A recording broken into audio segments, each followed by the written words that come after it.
সবাই যখন শহরের আধুনিক এবং চাইনিজ খাবার নিয়ে ব্যস্ত, তখন আমরা ছুটে বেড়াই গ্রাম বাংলার ঐতিহ্যবাহী খাবারগুলোর সন্ধানে।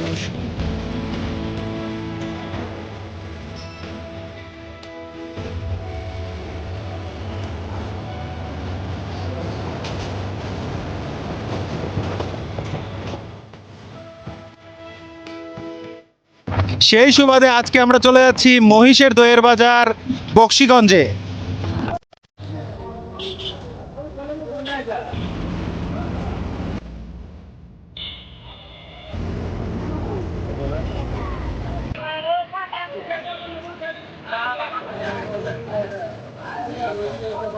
এই বাজারে দইয়ের মূল্য হচ্ছে 150 টাকা থেকে শুরু করে 200 টাকা। আরেকটি তথ্য, এই দই কিন্তু সম্পূর্ণ টক, এটা মিষ্টি না। আপনার বাসায় নিয়ে চিনি বা গুড় বা দুধ কলা দিয়ে খেতে হয়।